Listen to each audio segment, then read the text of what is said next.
الحمدللہ رب العالمین والصلاة والسلام علی رسولہ الکریم وعلی آلہ واصحابہ اجمعین اما بعد اعوذ باللہ من الشیطان الرجیم بسم اللہ الرحمن الرحیم شہر رمضان الذی انزل فیہ القرآن ہدی للناس وبینات من الہدی والفرقان بسم اللہ الرحمن الرحیم رب اشرح لی صدری ویسر لی امری واحلل عقدۃ من لسانی یفقہوا قولی۔ میری عزیز سامعات، درس قرآن مجید میں آپ سبھی کا تہہ دل سے خیر مقدم ہے۔ السلام علیکم ورحمۃ اللہ وبرکاتہ۔ کیسے آپ سبھی لوگ؟ الحمدللہ بخیر عافیت؟ الحمدللہ۔ اللہ تعالیٰ آپ کو مزید خیریت اور عافیت سے رکھے، اللہ تعالیٰ آپ کو خوشحال رکھے، آپ کو دنیا میں بھی بھلائیاں عطا کرے اور آخرت میں بھی خیر نوازے، آمین یا رب العالمین۔ درس قرآن میں کون سی سورہ چل رہی ہے؟ سورہ حج۔ لاسٹ ویک ہم لوگوں نے کہاں تک کیا تھا درس قرآن میں؟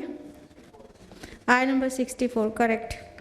تو آج ہم لوگ آیت نمبر 65 آنورڈس جانیں گے، لیکن اس سے پہلے کیا ایک چھوٹا سا ریویژن۔ تو سورہ حج میں جو کانٹیکسٹ چل رہا ہے اس میں ہم نے اس سے پہلے جانا تھا کہ اللہ تعالیٰ جن لوگوں نے ہجرت کیا ان کو پہلے سے پہلے ترغیب دلا رہے ہیں کہ جو اللہ تعالیٰ کی راہ میں ہجرت کریں گے اور وہ قتل ہو گئے یا فوت ہو گئے، یعنی میدان جہاد میں نہیں وہ فوت ہوئے ہیں بلکہ اپنے بستروں پر فوت ہو گئے ہیں، یعنی شہادت ملی یا نہیں ملی تو بھی ہر طرح سے اللہ تعالیٰ بہترین رزق عطا فرمائیں گے ان سبھی کو، اور ایسے سبھی لوگوں کو ایسے مقام میں اللہ تعالیٰ داخل کریں گے جس سے وہ راضی ہو جائیں گے، اور اللہ تعالیٰ تو جاننے والے ہیں ہی۔ اس کے علاوہ ایک پرمیشن دی گئی تھی، وہ یہ کہ جو انسان اپنے اوپر کی گئی زیادتی کا بدلہ لے گا تو اس کے لیے شریعت اسلامیہ میں یہ جائز بات ہے کہ وہ برابر کا بدلہ لے لے اور اس پر مزید زیادتی نہ کرے، لیکن تھوڑا سا اونچ نیچ ہونے پر اللہ تعالیٰ نے اپنے آپ کو عفو غفور کہا ہے، تو اللہ تعالیٰ معاف کرنے والے ہیں۔ اس کے علاوہ دلیل کے طور پر یہ آیت پیش کی گئی تھی، آیت نمبر 61 کی، اور یہ اس لیے کہ اللہ تعالیٰ رات کو دن میں داخل کرتا ہے اور دن کو رات میں داخل کرتا ہے، اور یہ کہ اللہ سب کچھ سننے والا اور دیکھنے والا ہے، یعنی جس اللہ کے قبضۂ قدرت میں یہ کچھ ہے کہ اتنا پورا جو اسپیس میں جو کچھ ہو رہا ہے اور ہم جس کی وجہ سے ہم پر رات اور دن آتے جاتے ہیں، جو اس چیز پر قدرت رکھتا ہو پوری طرح سے، اس کے لیے کیا مشکل ہے کہ وہ مومنین صادقین کی مدد کریں، چاہے کہ وہ ابھی کمزور ہیں لیکن کل کو وہ اسٹرانگ ہو جائیں گے۔ اس کے بعد ہم لوگوں نے جانا تھا کہ توحید کی بہت زوردار تاکید آئی تھی کہ ذالک بأن اللہ هو الحق، یہ اس لیے کہ اللہ ہی حق ہے، تو اللہ تعالیٰ کے علاوہ جو لوگ اور معبودوں کو پکارتے ہیں وہ سب کے سب باطل ہیں، اور فرمایا کہ اللہ ہی آسمان سے پانی نازل فرماتا ہے جس سے زمین سرسبز ہو جاتی ہے، اور اللہ تعالیٰ بہت لطیف اور بہت خبیر ہے، یعنی اللہ تعالیٰ کی قبضۂ قدرت میں یہ سب بھی ہے، یعنی ابھی زمین بنجر نظر آ رہی تھی اور پھر وہ سرسبز ہو جاتی ہے بارش کے بعد، اسی طرح اے مسلمانوں تمہیں اس سے میسج لینا چاہیے کہ ابھی چاہے تم کمزور اور ناتوان ہو لیکن بہت جلدی یہ دن عدلتے بدلتے رہتے ہیں اور بہت جلدی تم بھی اسٹرانگ ہو جاؤ گے اللہ کی مدد سے، اور اللہ تعالیٰ کا ہی ہے ایکچولی زمین اور آسمان میں جو کچھ ہے، اور اللہ تعالیٰ الغنی اور الحمید ہے۔ لاسٹ ویک ہم نے دونوں اسماء کی تفصیلات بھی بتائی تھی کہ غنی اور حمید کا معنی کیا ہوتا ہے۔ تو یہاں تک ہم لوگوں نے لاسٹ ویک کیا تھا، یہ تھی آیت نمبر 64۔ ناؤ موونگ ٹورڈز آیت نمبر 65۔ اعوذ باللہ من الشیطان الرجیم، بسم اللہ الرحمن الرحیم۔ الم تر ان اللہ سخر لکم ما فی الارض کیا تم نے دیکھا نہیں کہ اللہ نے زمین کی سب چیزوں کو تمہارے لیے مسخر کر دیا ہے؟ والفلک تجری فی البحر بامری، اور کشتی کو جو چلتی ہے سمندر میں اس کے حکم سے۔ وَيُمْسِكُ السَّمَاءَ أَن تَقَعَ عَلَى الْأَرْضِ إِلَّا بِإِذْنِهِ، اور وہ تھامے ہوئے آسمان کو اور وہ گر نہ جائے زمین پر مگر اس کے حکم سے۔ ان اللہ بالناس لرؤوف الرحیم، یقیناً اللہ انسانوں کے ساتھ بہت ہی شفیق اور بہت مہربان ہے۔ اب یہ اللہ تعالیٰ اپنی کچھ سائنس بیان کر رہے ہیں۔ ہمارے گرد و پیش کچھ ایسی نشانیاں ہیں جس پر ہم غور کریں تو وہ توحید کی دلالت کرتے ہیں۔ تو توحید کے دلیل کے طور پر بھی اور کانٹیکسٹ میں آئیں گے تو مشرکین کا جو عذاب کا چیلنج تھا اس کے جواب میں بھی اللہ تعالیٰ اس آیت کو پیش کر رہے ہیں کہ کیا تم نے دیکھا نہیں کہ زمین میں جو کچھ ہے اس کو اللہ تعالیٰ نے تمہارے لیے مسخر کر دیا ہے۔ مسخر کرنے کا مطلب تابع فرمان بنا دینا ہوتا ہے، لیکن صرف یہی نہیں ہوتا، مسخر کرنے کا مطلب سروس میں لگا دینا بھی ہوتا ہے۔ تو آپ دیکھیے کہ زمین پر جو کچھ بھی ہے سب ہماری سروس میں لگا ہوا ہے، سب کچھ، نہ صرف زمین میں، آسمان تک بھی سب ہماری سروس میں لگے ہوئے ہیں۔ سورج کو جو حکم دیا گیا ہے وہ سن رائز ہوتا ہے، سن سیٹ ہوتا ہے، اور اس کی گرمی اور حرارت اور روشنی دونوں ہماری لائف سروائیول کے لیے کس قدر ضروری ہے، تو وہ ہماری سروس میں لگا ہوا ہے۔ اور کہا کہ کشتی جو چلتی ہے سمندر میں وہ اللہ کے حکم سے چلتی ہے۔ کہنے کا مطلب اس کو جو لا آف بائنسی ہے جو ہم نے بعد میں مطلب اس کو مینشن کیا ہے وہ ہم نے بعد میں کیا نا۔ لا آف بائنسی اللہ تعالیٰ نے تو پہلے ہی سے بنا دے رکھا ہے، فزیکل لاز اللہ نے رکھے ہیں یہ زمین پر، یہ پانی پر، یہ پورے جس میں ورلڈ میں ہم فزیکل ورلڈ میں رہتے ہیں، اس کے ساری چیز اللہ تعالیٰ نے اس کے جو فزیکل لاز ہے وہ اللہ نے بنائے ہیں نا۔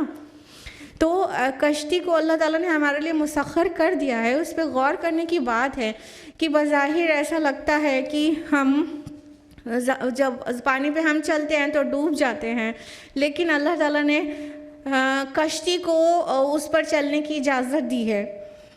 ٹھیک ہے، کشتی کس طرح سے چلتی ہے؟ انسان نے جب جان لیا کہ کس طرح سے مطلب پانی کے اوپر موومنٹ کس چیز کا ہو سکتا ہے، کون سی چیز فلوٹ کر سکتی ہے، تو اس نے لا آف بائنسی جاننے کے بعد لا آف آرکیمیڈیز آیا اور وہ سب سے ہم نے جان لیا کہ کس طرح پانی پر یہ چلتی ہے۔ حالانکہ یہ لا آف بائنسی سے اویئر ہونے سے پہلے بھی انسان کشتی میں سفر کرتا تھا۔ قرآن نازل ہوا اس سے بھی پہلے نوح علیہ السلام کو کشتی بنانے کا حکم دیا گیا تھا، تو ان کو بھی یہ پتہ تھا کہ ہم کس طرح سے کشتی کو ڈیزائن کریں تو یہ تیرنے لگے گی اور ڈوبے گی نہیں۔ بظاہر کیا ہے کہ انسان کو ایسا لگتا ہے پانی پہ کھڑا ہوگا تو ڈوب جائے گا، لیکن کشتی چلتی ہے، اس پہ اتنے زیادہ سے انسان ہوتے ہیں، نہیں ڈوبتی۔ ایک کیل ہو، ایک نیل ہو، وہ پانی میں ڈالیے ڈوب جائے گی، لیکن اس سے زیادہ وزن کا لکڑی کا ٹکڑا جس کا سرفیس زیادہ ہو تو وہ اور اس کی ڈینسٹی کم ہو تو اس کو پانی پہ رکھے تو وہ تیرنے لگے گا۔ تو سائنٹسٹ سمجھ گئے کہ فنڈا کیا ہے، تو اللہ تعالیٰ نے وہ سب لاز بنائے ہیں نا، فزیکل لاز۔ اللہ نے پابند کیا ہے نا پانی کو، اللہ نے پابند کیا ہے کشتی کو۔ اگر یہ فزیکل لاز اللہ وڈرا کر لے تو پھر سب ڈوب جائے، سب چیز ہی، کشتی بھی نہیں ٹھہر سکتی، پانی کا وہ لکڑی کا ایک ٹکڑا چاہے جتنا کم اس کی ڈینسٹی ہو اور کتنا ہی بڑی سرفیس ہو تب بھی وہ ڈوب جائے گا، اللہ تعالیٰ فزیکل لا اس میں سے لے لے تو۔ ٹھیک ہے، تو اس کو مسخر کرنا کہتے ہیں، کس طرح اللہ نے ہمارے تابع فرمان بنا دیا ہے۔ اور فرمایا کہ دیکھتے ہو تم تھامے ہوئے ہیں اللہ تعالیٰ آسمان کو کہ زمین پر گر نہ جائے۔ کیا مراد ہے اس سے؟ آج ہم اسے کاسمک بیلنس کہتے ہیں، جس چیز کو اللہ تعالیٰ کہہ رہے ہیں تھامے ہوئے ہیں گر نہ جائے۔ کتنی آسان الفاظ، آسان انداز میں بتایا گیا ہے۔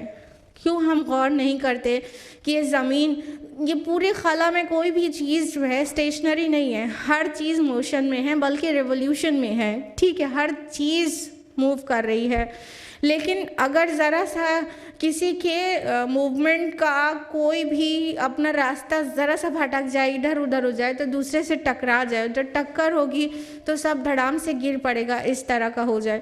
لیکن ایسا کچھ بھی نہیں ہوتا، ایسا کچھ بھی نہیں ہوتا.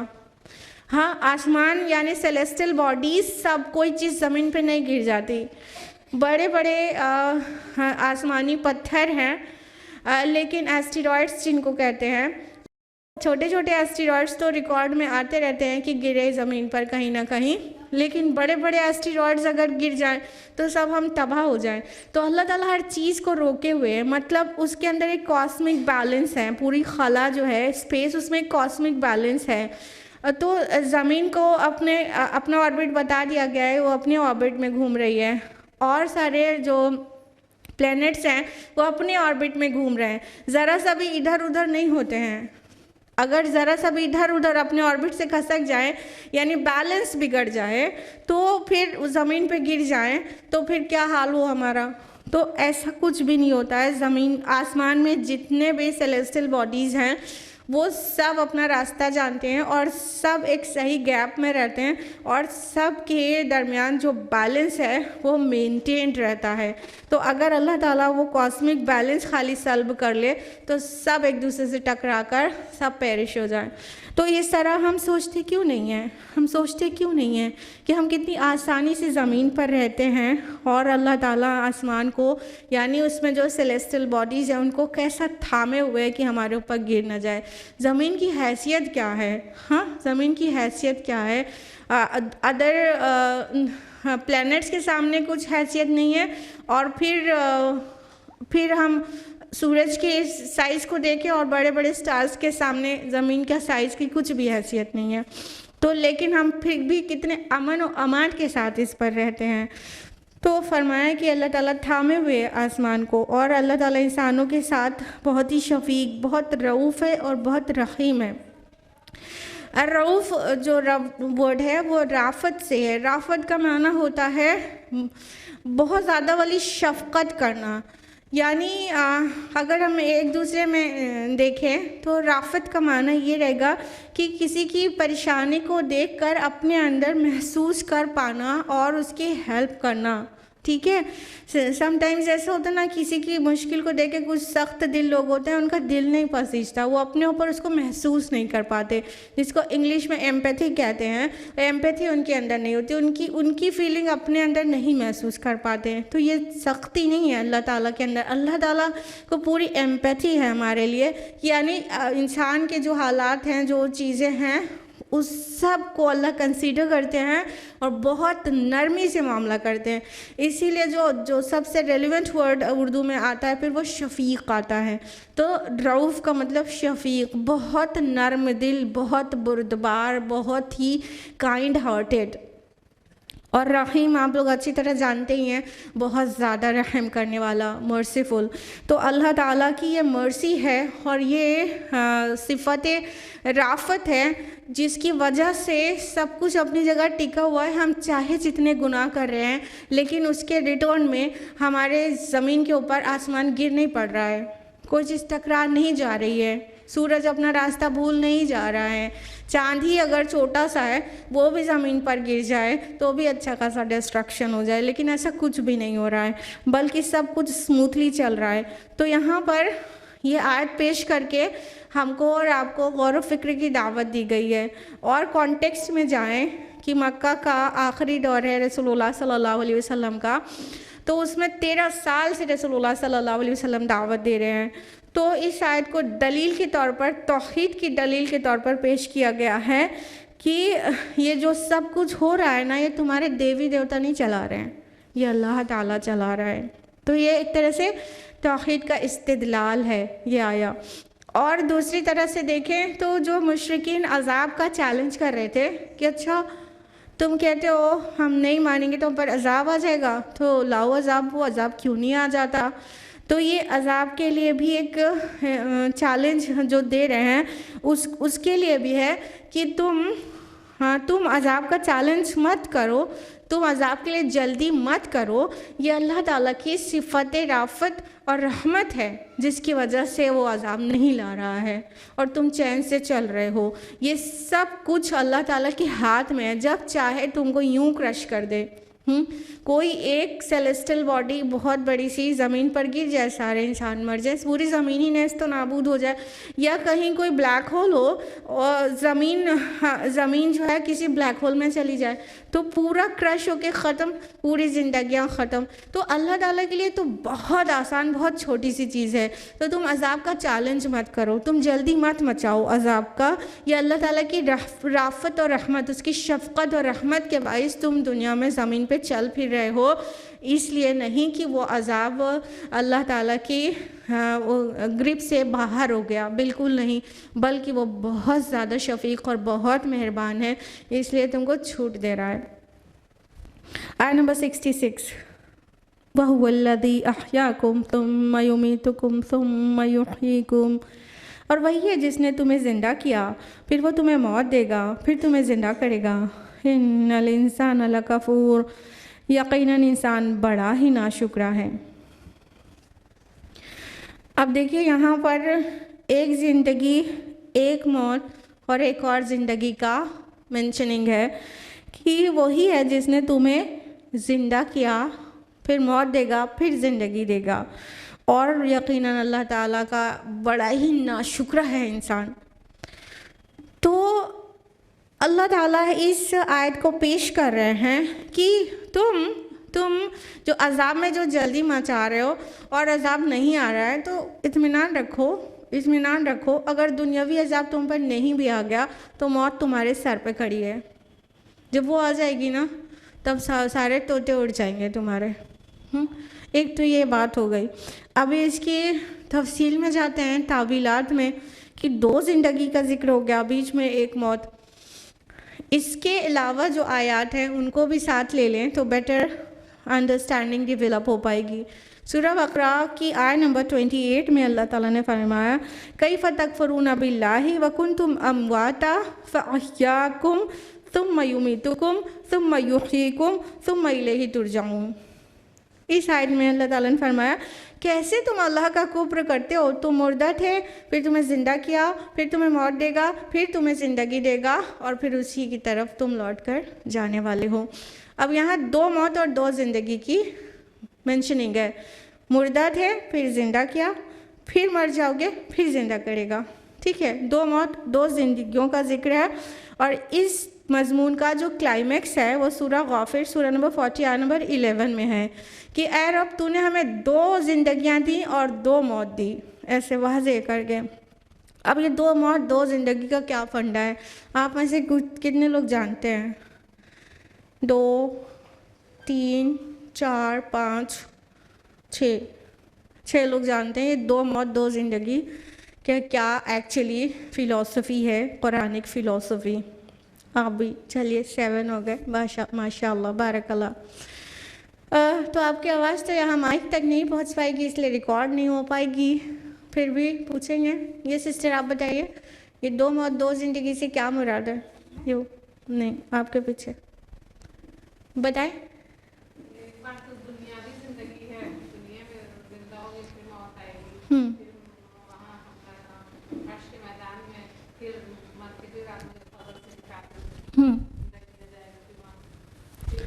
تو 2 زندگی تو ریکگنائز کر رہے ہیں، 2 موت نہیں بتایا۔ چلیے ہم بتاتے ہیں۔ دیکھیے اللہ تعالیٰ نے قرآن حکیم میں سورہ اعراف سورہ نمبر 7 آیت نمبر 172 میں اس بات کو تفصیل سے بتایا ہے کہ اللہ تعالیٰ نے ابن آدم کی پشت سے آدم کی ذریت کو نکالا، پھر یعنی عالم ارواح میں ساری روحوں کو پیدا فرما دیا۔ آدم علیہ السلام کے ساتھ ساری روحوں کو اللہ تعالیٰ نے عالم ارواح میں پیدا فرما دیا تھا۔ پھر ان سے کہا الست بربکم، کیا میں نہیں ہوں تمہارا رب؟ تو سب نے کہا قالوا بلا شہدنا، تو انہوں نے کہا کیوں نہیں، ہم شہادت دیتے ہیں۔ یعنی ہم کو سب سے پہلے صرف روح کی شکل میں پیدا کیا جا چکا تھا۔ آدم علیہ السلام کو پیدا فرمانے کے ساتھ ساتھ اللہ تعالیٰ نے سارے اولاد آدم کو روحانی شکل میں پیدا فرما دیا تھا، ٹھیک ہے۔ پھر وہ جو روح تھی اس کو جیسے کولڈ اسٹوریج میں ڈال دی جاتی ہیں چیزیں، ویسے ہی ان کو موت دے کے کولڈ اسٹوریج میں ڈال دیا گیا۔ وہ پہلی موت تھی۔ یہ دو زندگیاں، دو موت جہاں پر آتا ہے، یہاں پہ بس یہی جو پہلی والی موت ہے اس کا ذکر نہیں آیا اس آیت میں، جو ہماری مطلب انڈر ڈسکشن ہے۔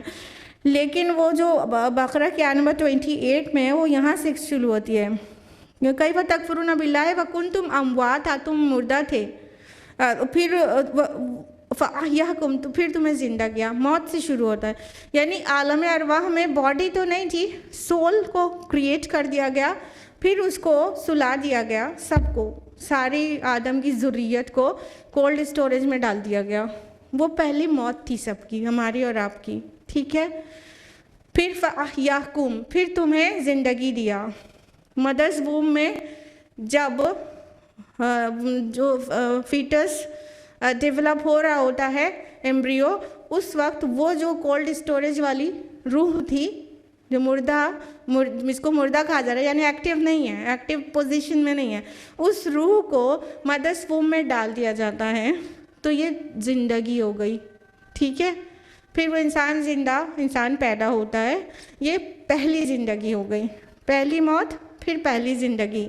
پھر آپ کو دوسری موت اچھی طرح پتہ ہے کیسے آتی ہے، جب آپ لوگ میت میں جاتے ہیں، ٹھیک ہے، روح نکال لی جاتی ہے، وہ دوسری موت ہو گئی۔ روح کو سیپریٹ رکھ دیا گیا عالم برزخ میں، اور جسم کو مٹی کے حوالے کر دیا گیا، یہ دوسری موت ہو گئی، ٹھیک۔ پھر روز آخرت اللہ تعالیٰ وہی عالم برزخ والی روح کو، یہ جو مٹی سے ہمارے کچھ ذرات میں ابھی بھی ہمارے کچھ وہ رہ جائیں گے کانسٹیٹیوئنٹ، اس سے ہماری باڈی کو رینیو کر دے گا اللہ تعالیٰ، دوبارہ ہم کو پیدا فرما دے گا باڈیلی فارم میں، اور اس روح کو جو عالم برزخ میں اس کو پھر مرج کر دیا جائے گا، یہ دوسری زندگی ہو گئی۔ ابھی کلیئر ہے، دو موت اور دو زندگی۔ روح کے فارم میں پیدا کیا گیا، پھر اس کو پہلی موت دی گئی، پھر مدرس ووم میں اس روح کو مرج کر کے باڈی کے ساتھ پہلی زندگی دی گئی، پھر ہم دنیا سے چلے جاتے ہیں، وہ بہت کلیئر ہے سب کو، وہ دوسری موت ہے، پھر آخرت میں پھر جلائے جائیں گے، وہ دوسری زندگی ہے۔ تو اللہ تعالیٰ نے ہر کسی کو ایکچولی دو موت اور دو زندگیاں دی ہیں، لیکن انسان کیا کرتا ہے، اپنے رب کا بڑا ہی ناشکرا ہے، یعنی اللہ تعالیٰ نے اس کا زندگی کا دیا جانا بھی اللہ کی طرف سے، ہاں، پھر دنیا میں آنے کے بعد پورا خانہ نعمت بچھا دینا بھی اس کے ذمے، اس زمین پر ہماری ضروریات کی ہر چیز مہیا کر دی اللہ تعالیٰ نے۔ جس طرح ایک بچے کو اپنی ہر ضرورت کے لیے ماں کی گود کافی ہوتی ہے، پروٹیکشن کے لیے بھی، لو کے لیے بھی، اور فوڈ کے لیے بھی ماں کی گود کافی ہوتی ہے، اسی طرح اس پوری زمین اللہ تعالیٰ نے ہمارے اور آپ کے لیے اتنی ساری نعمتوں کا خوان بچھا کر ہمارے لیے یہ ماں کی گود فراہم کر دی کہ اس میں پلو اور بڑھو اور اس میں زندگی گزارو، تمہاری ضرورت کا ہر سامان یہاں رکھ چھوڑا ہے، ایک بھی ضرورت سے تمہاری غافل نہیں ہے۔ تو دنیا میں زندگی دی، سارا سامان دیا، اور اس کے بعد ٹیسٹ کی جو زندگی ہے وہ چھوٹی ہے، پھر جو ریوارڈ یا پنشمنٹ کی زندگی وہ بہت بڑی ہے۔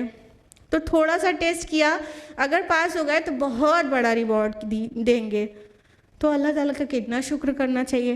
لیکن اللہ تعالیٰ کیا کہہ رہے، ان الانسان لکفور، یقیناً انسان بڑا ہی ناشکرا ہے، بڑا ہی ناشکرا ہے، کہ اس کے جس سے وعدہ کر کے آئے تھے کہ قالوا بلا شہیدنا، ہم شہادت دیتے ہیں کہ آپ ہی ہمارے رب ہیں، آپ کی ہی عبادت کریں گے، دنیا میں آ کے شرک شروع کر دیتے ہیں، شکرانہ کسی اور کے اوپر چڑھانے لگتے ہیں، اور کریڈٹ کسی اور کو دے دیتے ہیں، اور پھر پیک اس کی ہے کہ عبادت بھی کسی اور ہی کی کرنے لگتے ہیں۔ تو پیدا اللہ نے کیا ہے، اس کا حق بنتا ہے کہ اس کی عبادت کی جائے، اس سے دعا کیا جائے، اس کا شکر بجا لایا جائے۔ سروری زیبا فقط اس ذات بے ہمتا کو ہے، سروری زیبا فقط اس ذات بے ہمتا کو ہے، حکمراں ہے ایک وہی باقی بتان آزری۔ تو علامہ اقبال کس کیفیت میں اس شعر کو انہوں نے کہا ہوگا، تو اس بات کو سمجھنے کی ضرورت ہے۔ جس نے ہمیں سب کچھ دیا، ہم اسے چھوڑ کے کہاں چلے جاتے ہیں، کہاں چلے جاتے ہیں اپنے شکرانہ چڑھانے کے لیے کہ نہیں یہ اولاد ہوئی تو فلاں بابا کی دین ہے، یا فلاں پیر صاحب کی دعاؤں کا نتیجہ ہے، پھر ان کے قدموں پہ چڑھانے چلے جاتے ہیں۔ کہاں چلے جاتے ہیں؟ انسان بڑا ہی ناشکرا ہے، بڑا ہی ناشکرا ہے۔ دینے والا اللہ اور شفقت اور رحمت کرنے والا، غلطی کر رہے، گناہ کر رہے، شرک تک کر رہے، لیکن اللہ تعالیٰ اپنی صفت رافت اور رحمت سے ہمیں ڈھانپے ہوئے ہے، کافر بھی اس کا شکر نہیں بجا لاتے۔ بڑا ہی ناشکرا ہے انسان، بڑا ہی ناشکرا ہے۔ لئن شکرتم لأزیدنکم، اگر تم شکر گزاری کرو گے ہم تمہیں اور دیں گے۔ سورہ ابراہیم سورہ نمبر 49 اگلی آیت نمبر 67، لِكُلِّ أُمَّةٍ جَعَلْنَا مَنْسَكًا ہم ناسکوہ فلا ینازعنک فی الامر، ہم نے ہر امت کے لیے قربانی اور عبادت کے لیے طریقے مقرر کر دیے ہیں جن کی وہ پیروی کرتے ہیں، تو انہیں آپ سے اس معاملے میں جھگڑنا نہیں چاہیے۔ وَادْعُ إِلَىٰ رَبِّكَ إِنَّكَ لَعَلَىٰ هُدًى مُسْتَقِيمٍ، اور آپ اپنے رب کی طرف بلاتے رہیے، یقیناً آپ صلی اللہ علیہ وسلم ہدایت کے سیدھے راستے پر ہیں۔ اب اللہ تعالیٰ فرما رہے ہیں، اب اس کا کانٹیکس یاد رکھیے گا، مکی لائف کا لاسٹ پیریڈ۔ تو اللہ تعالیٰ فرما رہے ہیں کہ ہم نے ہر امت کے لیے ان کا منسک جو ہے وہ رکھ چھوڑا ہے۔ یہاں پہ جو منسک کا لفظ آیا ہے تو مناسک حج کہتے ہیں نا، مناسک، یہ منسک کا پلیورل ہے۔ منسک مینس ہوتا ہے عبادت بھی اور قربانی بھی، ٹھیک ہے، لیکن یہاں پہ جو منسک لفظ آ رہا ہے وہ بیسیکلی عبادت کے لیے آ رہا ہے، اور عبادت بھی بامعنی شریعت کے لیے آ رہا ہے ابن عباس اور قرطبی کے اکارڈنگلی۔ تو اللہ تعالیٰ فرما رہے ہیں ہم نے ہر امت کے لیے ایک وے آف ورشپ مینشن کیا ہے، ایک شریعت مینشن کی ہے، آپ سے کیوں جھگڑا کر رہے ہیں؟ شان نزول میں اس کے بتایا جاتا ہے کہ کچھ لوگوں نے رسول اللہ صلی اللہ علیہ وسلم کو یہ طعنہ دیا تھا، یہ کیا کہنا چاہیے، ہٹھ دھرمی پر یہ بات کہی تھی کہ دلیل باطل کہ واہ جی تم جو ہے اپنے مارے ہوئے جانور کو حلال سمجھتے ہو، ذبیحہ کو ذبح کرنے کے متعلق یہ بات کہی تھی، اپنے مارے ہوئے کو حلال سمجھتے ہو اور اللہ کے مارے ہوئے کو حرام کہہ دیتے ہو۔ تو یہ ان کی کٹ حجتی تھی، تو اس کے شان نزول یہ بتایا جاتا ہے۔ تو اس پر اللہ تعالیٰ نے فرمایا کہ ہم نے ہر امت کے لیے الگ شریعت بھیجی ہے، ہم نے بھیجی ہے، آپ سے کیوں جھگڑا کر رہے ہیں؟ اس سے پہلے کی امتوں کے لیے بھی شریعت ہم نے بھیجی تھی، ان کا مناسک ہم نے طے کیے تھے، عبادت کے طریقے کیا ہوں گے اور لا کانسٹیٹیوشن کیا ہوگا ہم نے بھیجا تھا، وہ آپ سے جھگڑا کر رہے ہیں منسک کے لیے۔ اور یہ ایکچولی کفار مکہ جو ہے، جو فیڈ ہوتے تھے، جو پن ہوتے تھے، وہ کہاں سے ہوتے تھے؟ یہود اور نصارہ سے۔ یہ مکی پیریڈ کا لاسٹ ٹائم ہے، خبریں پورے عرب میں پہنچ چکی تھیں کہ ایک نبی نے کلیم کیا ہے نبی ہونے کا، محمد صلی اللہ علیہ وسلم نے مکہ کے وادیوں میں۔ تو ادھر مدینہ کے یہود ہیں اور اطراف کے یہود و نصارہ، سب کو بڑی کھلبلی تو ہو ہی گئی تھی، قبول انہوں کرنا نہیں تھا، ان کو ہٹ دھرمی دکھانی تھی۔ تو ابھی ان سے ڈائریکٹ ایڈریس کر بھی نہیں رہے رسول اللہ صلی اللہ علیہ وسلم، ابھی مدینہ پہنچے بھی نہیں ہیں، ڈائریکٹ ایڈریس ہوا بھی نہیں۔ وہ مکہ والوں کو، وہ جیوز اور کرسچنز، وہ مکہ والوں کو انجیکشنز لگاتے رہتے تھے، یہ پوچھو، یہ کہو، یہ بتاؤ، مطلب نہ ماننے کے تمام تر آرگیومنٹس وہ پہنچاتے رہتے تھے کفار مکہ کو۔ تو یہاں سے سوال کھڑے کیے جاتے تھے اور بہت سے طعنے اور بہت سی ہٹ دھرمیاں کی جاتی تھیں یہاں مکہ میں بھی۔ تو اللہ تعالیٰ فرما رہے ہیں کہ ہم نے ہر امت کے لیے منسک ہم نے بھیجا ہے، ہم نے طے کیا ہے کہ وہ اس کی پیروی کریں، تو یہ آپ سے اس کے معاملے میں جھگڑا کیوں کر رہے ہیں؟ اور ان کو جواب دینے کا جو طریقہ بتایا گیا وہ یہ کہ آپ اپنے رب کی طرف بلاتے رہیے، بے شک آپ ہدایت اور صراط مستقیم پر ہیں۔ یعنی اب بہت زیادہ الجھیے مت ان کے ساتھ، 13 سال آپ نے گزارے ہیں ان کو سمجھانے میں، 13 سال سے آپ فرق بتا رہے ہیں، اب آپ ان سے تھوڑا صرف نظر کریے آپ کو اپنے اوپر اطمینان ہونا چاہیے، آپ ہدایت اور صراط مستقیم پر ہیں، ان کو اب اگنور کریے۔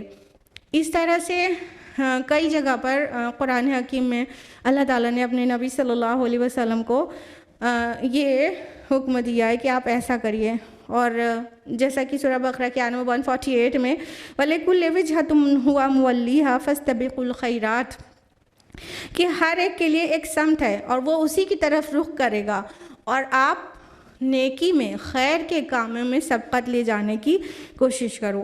سورہ مائدہ سورہ نمبر 5 آیت نمبر 48 میں ہے کہ ہم نے تم میں سے ہر ایک کے لیے ایک ضابطہ اور ایک طریقہ ٹھہرا دیا ہے، اور اگر اللہ چاہتا تو تم سب کو ایک ہی امت بنا دیتا، لیکن اس نے چاہا کہ اس چیز میں تمہاری آزمائش کرے جو اس نے تمہیں بخشی ہے، تو تم خیر میں، بھلائیوں میں سبقت لے جانے کی کوشش کرو۔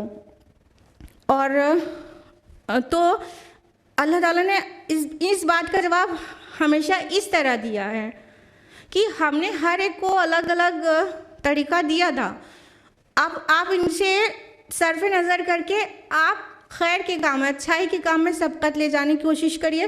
اور یہاں پہ کہا گیا اپنے رب کی طرف بلاتے رہو اور آپ ہدایت کے سیدھے راستے پر ہو، یعنی ایک پازیٹیوٹی دینے کی کوشش کی گئی۔ اس کے علاوہ رسول اللہ صلی اللہ علیہ وسلم سے یہ بھی کہا گیا سورہ جاسیہ کے آیت نمبر 18 میں کہ اے محمد صلی اللہ علیہ وسلم، ہم نے تم کو دین کے معاملے میں ایک شریعت پر قائم کیا ہے، پابند کیا ہے اس کا، بس تم اس کی پیروی کرو اور ان لوگوں کی خواہشات کی پیروی نہ کرو جو علم نہیں رکھتے۔ یعنی رسول اللہ صلی اللہ علیہ وسلم سے یہ کہا جا رہا ہے کہ جو چیز ہم نے آپ کو دی ہے اس کے آپ خود پابند ہیں کہ آپ وہ کریں۔ یہ آپ سے سوال کیا کر رہے ہیں؟ آپ خود اس کی پابندی کرنے والے ہیں اور اسی کی طرف لوگوں کو بلا رہے ہیں۔ آپ خود اپنے لیے آزاد نہیں ہیں کہ آپ شریعت کی پابندی نہ کریں، آپ بھی شریعت کے پابند ہیں۔ تو آپ جب پابند ہیں تو ان کو کیسے آزادی آپ دے سکتے ہیں کہ یہ جو کہہ رہے ہیں کہ یہ ایسا کیوں ہو گیا، ویسا کیوں نہیں، قبلہ ادھر تھا ادھر کیوں ہو گیا؟ یہ ان کی جگہ ہی نہیں ہے کہ یہ سوال کریں۔ ویسے بھی اندھے کو آنکھ والا راستہ دکھاتا ہے، نہ کہ آنکھ والے سے اندھا یہ سوال کرے ایسے کیوں جا رہے ہو، ایسے کیوں نہیں جا رہے ہو۔ یہ حق بنتا ہے اندھے کو، جس کے پاس آنکھ ہے وہ اندھے کو راستہ دکھائے گا، نہ کہ جو اندھا ہے وہ آنکھ والے کو ٹوکے گا اور اس کو راستہ بتائے گا۔ اسی طرح جس کے پاس ہدایت ہے وہ اس کا کام ہے نا کہ راہ دکھانا، اس کا کام ہے نا۔ جو خود گمراہ ہے وہ کیا ہدایت کے بعد میں ٹوکا ٹاکی کر رہے ہیں اور ہٹ درمی کر رہے ہیں، ان کا مقام نہیں ہے، یہ ان کا حق نہیں ہے ٹوکنے کا۔ اور یہ بھی سمجھ لیں یہ جو کہا جا رہا ہے کہ وَعْدُ إِلَىٰ رَبِّكَ إِنَّكَ لَعَلَىٰ هُدًى مُسْتَقِيمٍ، کہ آپ اپنے رب کی طرف بلاتے رہیے، آپ کھلے سیدھے راستے پر ہیں، تو اس کا مطلب یہ نہیں ہے کہ یہ یہود و نصارہ کو سے رواداری کی ہدایت دی جا رہی ہے، نہیں، یہ ان سے بیزاری کا اعلان کیا جا رہا ہے۔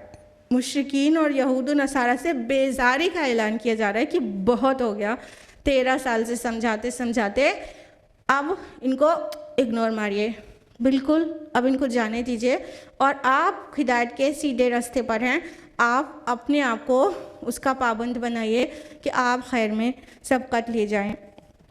آیت نمبر 68 ہے وَإِن جَادَلُوكَ فَقُلِ اللَّهُ أَعْلَمُ بِمَا تَعْمَلُونَ، اور اگر یہ لوگ آپ سے جھگڑا کریں تو آپ کہیے کہ اللہ بہتر جانتا ہے جو تم کر رہے ہو۔ آیت نمبر 69 ہے اللہ یحکم بینکم یوم القیامت فیما کنتم فیہ تختلفون، اللہ فیصلہ کر دے گا تمہارے مابین قیامت کے دن ان تمام چیزوں کے بارے میں جن میں تم اختلاف کرتے رہے تھے۔ اب یہ 2 آیات لیا ہم نے، اب اللہ تعالیٰ کیا کہہ رہے ہیں؟ اگر یہ آپ سے جھگڑا کریں، اگر یہ آپ سے حجت کریں، آپ سے ڈیبیٹ پہ آمادہ ہو جائیں، تو آپ کیا کہیے؟ اب بس اتنا ہی کہہ دیجئے اللہ اعلم بما تعملون، اللہ بہتر جاننے والا ہے جو کچھ تم کرتے ہو۔ یعنی یہ مطلب اس اسٹیج میں ہوتا ہے جب بہت دن تک انسان کسی کے اوپر ورک کر رہا ہے، پھر اتمام حجت بھی کر دیا، پھر اس کے بعد اس کو اپنا دامن تھوڑا بچا کے ہی رکھنا چاہیے، کیونکہ جس کو نہیں ماننا ہے وہ بہت سالوں کے بعد جب بات سمجھ میں آ گئی کہ ہم نے اتمام حجت کر دیا، اب یہ نہیں مانے گا، تو اس کے ہر سوال کو اٹیمپٹ کرنے کی ضرورت نہیں ہے۔ اب اس کے سوالوں سے ایک دم درگزر کرنا چاہیے، مطلب الجھنا نہیں چاہیے۔ ہر سوال کا جواب دیں گے، ادھر سے بہکائیں گے، ادھر سے ایسا ٹیڑھا میڑھا سوال کریں گے، مقصد یہ رہے گا الجھانا، نہ کہ حق کو قبول کرنا۔ تو اتنے دیر کے بعد جاہلوں کے ساتھ الجھنے سے پھر پرہیز کرنا چاہیے، کٹ حجتوں کے جواب دینے سے پرہیز کرنا چاہیے، اور یہ کہہ کے جدا ہونا چاہیے حسن کے ساتھ، یہ کہہ کے جدا ہونا چاہیے اللہ بہتر جانتا ہے، جو کچھ تم کرتے ہو وہ اس کا زیادہ عالم ہے، اور اللہ تعالیٰ ہمارے اور تمہارے درمیان اور ان چیزوں کے درمیان جس میں تم اختلاف کر رہے ہو میرے ساتھ، اس کے درمیان اللہ تعالیٰ روز آخرت فیصلہ کر دے گا۔ فیصلہ صرف آخرت میں نہیں ہونا ہے، فیصلہ دلیل کے طور پر، علم کے طور پر، یہ سب سارے فیصلے دنیا میں ہو چکے ہیں۔ نبی کے پاس دلیل واضح ہے، اللہ کے وحی ہے اس کے پاس، تو وہ علم سے اور دلائل سے دنیا میں فیصلے کر دیے جاتے ہیں، لیکن مشاہدے سے، عملی مشاہدے سے فیصلہ آخرت میں ہوگا، کھول کے رکھ دیا جائے گا آخرت میں۔ یہاں جو کچھ ہے علم کے ساتھ اور عقل کے ساتھ اور دلائل کے ساتھ پیش کیا جا رہا ہے، کوئی بھی صحیح جس کے دل میں وہ نہیں ہے، بغض نہیں ہے، جس کے پاس کسی بھی طرح کا اپنے لیے، اپنی قوم کے لیے اور کسی بھی قسم کی عصبیت نہیں ہے، تو پھر وہ انسان کو واضح ہو جائے گا۔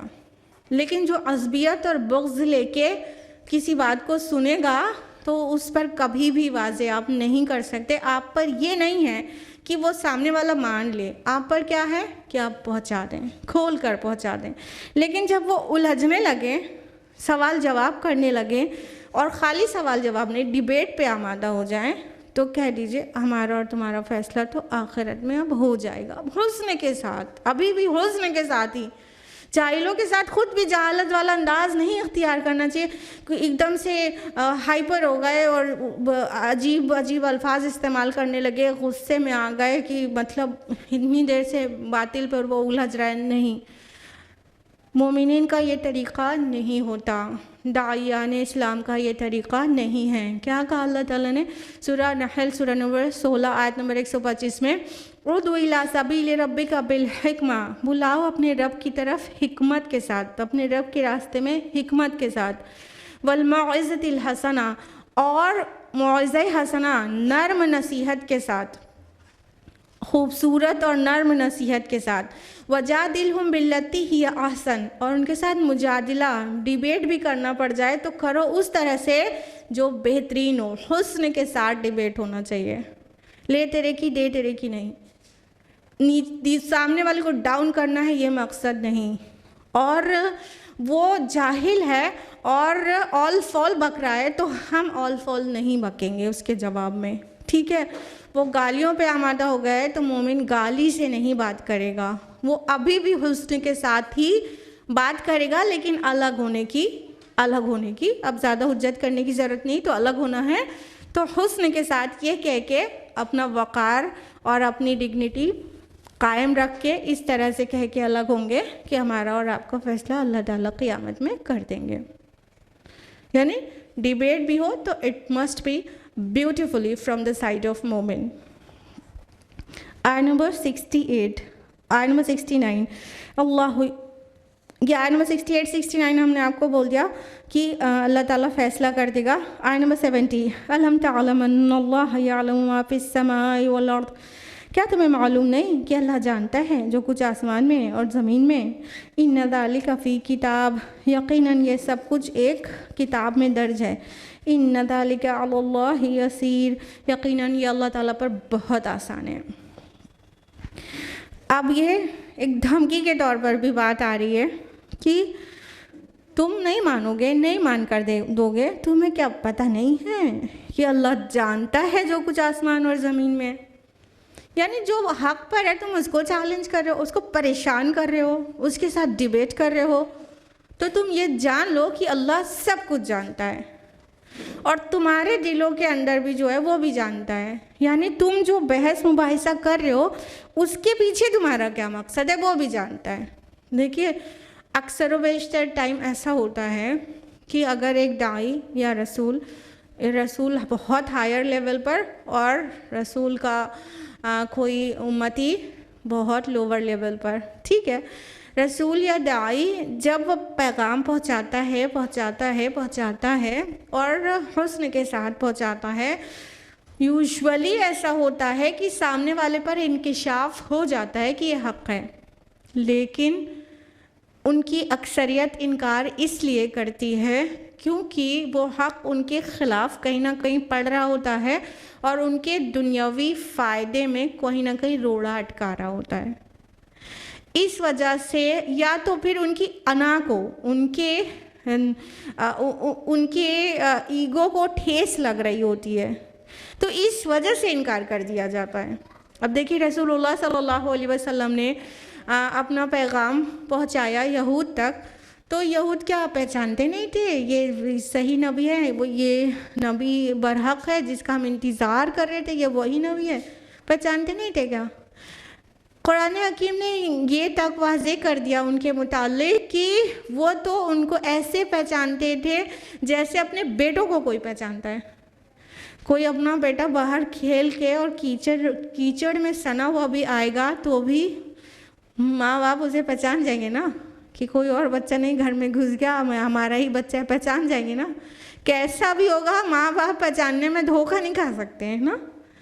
تو اپنے بیٹوں کو جس طرح انسان بہت اچھا اور بہت مطلب یقین سے پہچانتا ہے، بہت اچھا پہچانتا ہے، اتنی اچھی طرح سے یہود پہچان گئے تھے کہ یہ وہی نبی آخر الزماں ہے جو ہماری کتابوں میں جن کی پیشن گوئی کی گئی ہے اور ان کی پروفیسیز پوری ہمارے کتابوں میں بھری پڑی ہے.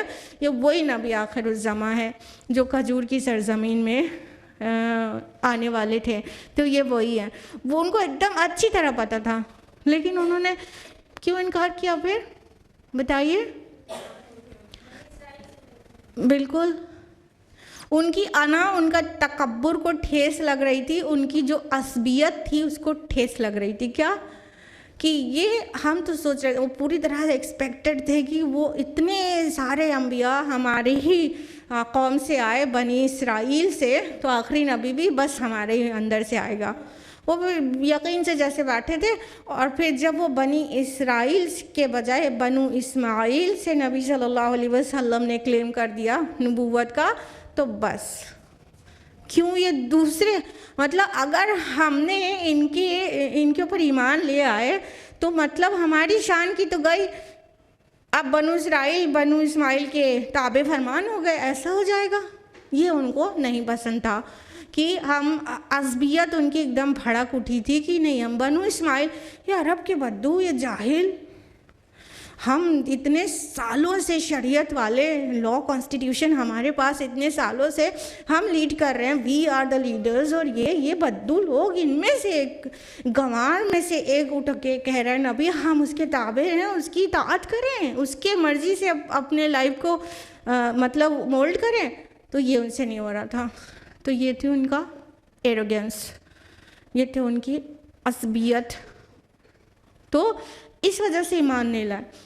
اس طرح سم ٹائمز داعیان اسلام بھی لے کر اللہ کے دین کی دعوت اٹھتے ہیں تو وہ اس لیے لوگ سمجھ جاتے ہیں یہ صحیح ہے، ہوتا نہیں آپ سب کے ساتھ، لوگ جانتے ہیں، ایون سم ٹائمز کہتے بھی ہاں حق ہے، لیکن اس کو ماننے میں ان کا کوئی دنیاوی نقصان ہو رہا ہوتا ہے یا تو کوئی نفس پہ ایک ٹھیس پہنچ رہی ہوتی ہے، نفس پہ، ہاں، جس کو برداشت کرنے کہ وہ سکت نہیں رکھ پاتے اپنے اندر، اپنے نفس کے غلام ہوتے ہیں یا تو دولت کے غلام ہیں.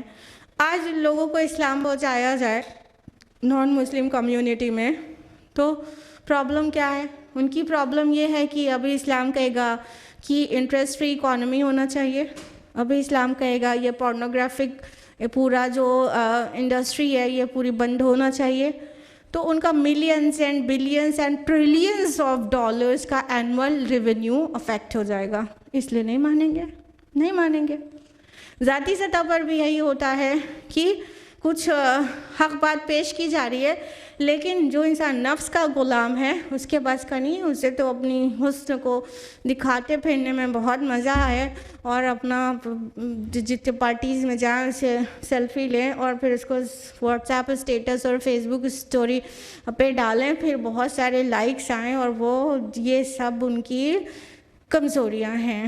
تو یہ اس سے نہیں ہوگا کہ بولے نہیں کریں، ایسا نہیں کرنا چاہیے، حسن کی نمائش نہیں ہے، جائز ہے، لیکن نہیں مان پائیں گے. مانتے ہیں کہ وہ بات صحیح جگہ سے لے کر قرآن کی بات پہنچائی جا رہی ہے، لیکن نفس کے غلام ہے. تو کئی چیز آڑے آ جاتی ہے بیچ میں حق کو قبول کرنے میں.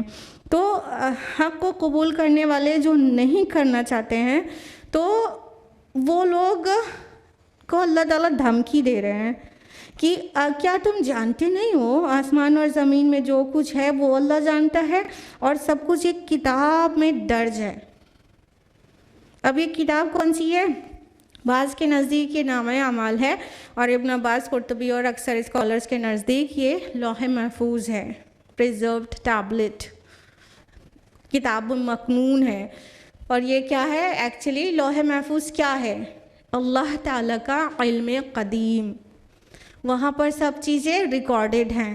تو ہر چیز کا اللہ کو پتہ ہے، دل میں کیا تھا اور کس لیے بات نہیں مانا رسول یا داعی کی، وہ اللہ جانتا ہے. تو دھمکی کے طور پر یہ پیش کیا جا رہا ہے، جان لو اللہ تعالیٰ سب کچھ جانتا ہے. And every thing and every moment of your life and each and every thing has been recorded in the preserved tablet. سب کچھ لوح محفوظ میں ہے. جان لو اللہ تعالیٰ سب کچھ جانتا ہے. And it's really so easy for Allah سبحانہ و تعالیٰ. ان ذالک علی اللہ یسیر. یہ اللہ پر بہت آسان ہے. It's quite simple and easy for ہم. کیوں ہر چیز جاننا؟ کیونکہ ہم کو جاننے میں ہم پاسٹ، پریزنٹ اور فیوچر ٹینس پڑھتے ہیں اسکول میں، اور وہیں تک اٹک کے رہ جاتے ہیں کہ چلو ٹھیک ہے، پاسٹ کی چیز انسان پہ گزری ہے وہ جانتا ہے، پریزنٹ اس کے سامنے ہے وہ جانتا ہے، فیوچر کی کیسے جان سکتا ہے؟ فیوچر کیسے دکھ سکتا ہے اور کیسے کوئی جان سکتا ہے؟ تو ایکچولی جب ہم اس ٹائم اینڈ اسپیس کمپلیکس سے باہر آئیں گے تب ہمیں سمجھ آئے گا. یہ جہاں ہم رہ رہے ہیں فزیکل ورلڈ، یہ ٹائم اور اسپیس کمپلیکس میں ہم رہ رہے ہیں. یہ جو یونیورس جس کو ہم کہتے ہیں، this is time and space complex. جب ہم اور اللہ تعالیٰ ٹائم اینڈ اسپیس کمپلیکس میں نہیں رہتا ہے. کہنے کا مطلب اللہ کے علم میں تو سب کچھ ہے، لیکن دیر از نو ٹائم بفور اللہ سبحانہ تعالیٰ، دیر از نو اسپیس بفور اللہ سبحانہ تعالیٰ. ٹائم اینڈ اسپیس کمپلیکس کا باؤنڈ نہیں ہے اللہ تعالیٰ. عالم بالا میں جو کچھ ہے وہاں there is no time, T is equal to zero. آپ کو پتہ جو ہے نا کہ رسول اللہ صلی اللہ علیہ وسلم جب معراج پر گئے تھے تو وہ کچھ بھی وقت نہیں لگا تھا. کہاں گئے تھے؟ ٹائم اینڈ اسپیس کمپلیکس سے نکل کر عالم بالا پر چلے گئے تھے. تو وہاں ٹائم وائم کچھ نہیں ہوتا. اب جب ٹائم ہی نہیں ہے تو آپ کو اسکول میں جو بچپن سے پڑھایا گیا ہے پاسٹ، پریزنٹ اور فیوچر، ہم لوگ بھی اپنے اسکول میں آتے ہیں، یہی ٹائم اسپیس کمپلیکس میں یہی ورک کرتا ہے. ٹھیک ہے. عربی زبان میں فعل ماضی اور مضارع ہی ہوتا ہے، لیکن زیادہ تر زبانوں میں پاسٹ، پریزنٹ، فیوچر 3 ٹینسز ہوتے ہیں. تو یہ جو ٹینس ہے اس کے پابند ہم ہیں اور عالم خلق میں ہیں. اور عالم امر میں ٹائم کی کوئی پابندی نہیں ہے، ٹائم ہوتا ہی نہیں. اب جب آپ ٹائم کو ہٹا دیں تو فیوچر کچھ بچا وہاں؟ پاسٹ، پریزنٹ اور فیوچر سب ایک برابر پلین پر آ گیا نہیں آ گیا؟ میرے پوائنٹ سمجھ پا رہے کہ نہیں؟ جب ٹائم ہی ہٹا دیا تو there is no past, present and future, سب فلیٹ ہو گیا. تو اب اللہ تعالیٰ کے علم میں وہ سب کچھ برابر سے رہنا، جیسا پاسٹ کی چیزیں ہمیں پتہ ہیں بہت اچھی طرح، ہم وہاں وٹنس تھے، ویسے ہی اللہ تعالیٰ کو پاسٹ، پریزنٹ اور فیوچر ہر چیز پتہ ہے. کوئی مسئلہ ہی نہیں ہے ٹائم کا نا. ابھی سمجھ آیا کہ اللہ کے لیے کتنا آسان ہے. ہم اپنے ریسٹرکٹیڈ فزیکل لاس کے اندر رہ کے سوچتے ہیں تو ہم سوچتے ہیں کہ مطلب یہ کیسے ممکن ہے، ہم جہاں جی رہے ہیں اس حساب سے سوچ رہے ہیں، اس تھوڑا just think out of the box نا، اس ڈبے سے باہر آ کے سوچیں گے تو سمجھ آ جائے گا. ہاں تو میٹر یہ ہے اللہ کے لیے اس لیے بالکل آسان ہے، اور جس کو ہر چیز کا علم نہیں وہ خدا ہی نہیں. اگر علم میں لیکنگ ہے، کوئی ہستی جس کو معبود قرار دیا جا رہا ہے تو وہ خدا نہیں ہو سکتا، وہ اللہ نہیں ہو سکتا، کہ وہ کہیں نہ کہیں لیکنگ ہے. اور اللہ تعالیٰ ہر نگیٹو سے، ہر نگیٹیوٹی سے، ہر کمی کمزوری خامی سے منزہ ہے، مبرہ ہے. وہ he is beyond and beyond and beyond every weaknesses. تو اللہ تعالیٰ کی ذات کے بارے میں بات ہو رہی ہے، اس کے لیے بہت آسان ہے، سب کچھ جاننا بہت آسان ہے. It's quite simple. آیت نمبر 71 وَيَعْبُدُونَ مِن دُونِ اللَّهِ مَا لَمْ يُنَزِّلْ بِهِ سُلْطَانًا، اور وہ پرستش کرتے ہیں اللہ کے سوا ایسی چیزوں کی جن کے بارے میں اس نے کوئی سند نہیں اتاری. وَمَا لَيْسَ لَهُم بِهِ عِلْمٌ، اور انہیں اس کا کچھ بھی علم نہیں. وَمَا لِلظَّالِمِينَ مِن نَصِيرٍ، اور ایسے ظالموں کا کوئی مددگار نہیں ہوگا. یہ اب شفاعت کی غلط فہمی کا ازالہ کیا جا رہا ہے کہ لوگ جانتے ہیں اللہ ہے، سپریم پاور وہی ہے، سب کچھ اس کے ہاتھ ہے، لیکن کیا ہے نا، یہ ہمارے دیوی اور دیوتا یہ ہمارے سفارشی ہیں، جن کو آخرت پر ایمان ہے بھی کہ مرنے کے بعد جی اٹھنا ہے، تو ان کو اس سفارش کے فنڈے نے بہت بہکایا ہوا ہے، بہت برباد کیا ہوا ہے کہ یہ ہمارے فلاں ہماری سفارش کر دیں گے، ہم بچ جائیں گے، یہ اللہ کے بیلوڈ ہیں. تو اللہ تعالیٰ فرما رہے ہیں کہ وہ اللہ کے علاوہ کسی اور کی پرستش کرتے ہیں اس لیے کہ وہ سفارش کر دیں گے. ان کو اس کا کچھ بھی علم نہیں ہے، نہ عقلی نہ نقلی، کوئی بھی علم نہیں ہے. عقل کی بنیاد پر راشنل کوئی لاجک یا پھر کوئی نقلی مطلب کہیں سے ریویلڈ نالج کچھ بھی نہیں ہے. کیا اللہ نے ایسا کچھ اتارا تمہارے درمیان؟ کبھی ایسی کوئی دلیل اتاری ہے؟ کوئی آسمانی کتاب میں لکھا ہوا ہے کہ شرک فائن ہے، شرک ٹھیک ہے، لاجیکل بات ہے یا صحیح ہے، اللہ نے اتارا، اللہ کے ساتھ کوئی اور معبود ہے جو تم ان کی عبادت کر لو، پرستش کر لو یا اپنا سفارشی بنا لو؟ کہیں کوئی آسمانی کتاب میں نہیں ہے. کہیں یہ ریشنلی کہیں لاجیکلی پروون ہے؟ نہیں ہے. تو اس کی نہ کوئی عقلی دلیل ہے نہ نقلی دلیل ہے، بس یہ اپنے ظن کی پیروی کر رہے ہیں. اور ایسے ظالموں کا کوئی مددگار نہیں ہوگا. کہنے کا مطلب سمجھ رہے ہیں یہ سفارش کر دیں گے، وہ اپنی مدد خود آپ نہیں کر پائیں گے تو تمہاری مدد کیا کریں گے، وہ تو اتنے کمزور ہیں. آخری رکوع میں آ جائے گا، تو آیت نمبر 73 میں آ جائے گا. تو اللہ تعالیٰ فرما رہے کہ ایسے ظالم کا کوئی مددگار نہیں ہے، کوئی جتنی مدد کا تکیہ کیے ہوئے ہیں کوئی مدد کرنے نہیں آئے گا. آیت نمبر 72 وَإِذَا تُتْلَىٰ عَلَيْهِمْ آيَاتُنَا بَيِّنَاتٍ تَعْرِفُ فِي وُجُوهِ الَّذِينَ كَفَرُوا الْمُنكَرَ، اور جب ان کو پڑھ کر سنائی جاتی ہیں ہماری روشن آیات تو تم دیکھتے ہو کہ کافروں کے چہرے پر ناگواری کے آثار. يَكَادُونَ يَسْطُونَ بِالَّذِينَ يَتْلُونَ عَلَيْهِمْ آيَاتِنَا، قریب ہوتے ہیں کہ ٹوٹ پڑے ان پر جو ان کو ہماری آیات پڑھ کر سناتے ہیں. قُلْ أَفَأُنَبِّئُكُمْ بِشَرٍّ مِّن ذَلِكُمْ، آپ کہیے کیا میں تمہیں اس سے بدتر چیز کی خبر نہ دوں؟ النار، وہ آگ ہے، وعدها اللہ الذین کفروا، جس کا وعدہ کیا ہے اللہ نے کافروں سے، وبئس المصیر، اور وہ بہت ہی برا ٹھکانہ ہے. اب ایک سین بیان کیا گیا ہے کہ جب نبی صلی اللہ علیہ وسلم اور ہمارے صحابہ جب قرآن پیش کرتے تھے، اللہ کی روشن آیات کو پیش کرتے تھے کفار پر، تو اللہ تعالیٰ نے فرمایا کہ تم دیکھتے ان کے چہرے پر کیسی ناگواری کا اظہار ہو جاتا ہے، کیسے چہرے پر ناگواری سی چھا جاتی ہے. تو یکادون لفظ آیا ہے، اس کا معنی ہوتا ہے کسی فعل کے عمل کے قریب تر ہونا. تو کہتے ہیں یکادون یسطون بالذین یتلون علیہم آیاتنا، جو لوگ ہماری آیات کو سنا رہے یہ قریب ہوتے ہیں کہ ان پر ٹوٹ پڑے، ان پر حملہ کر دیں، اور انفیکٹ کر چکے ہیں کئی بار۔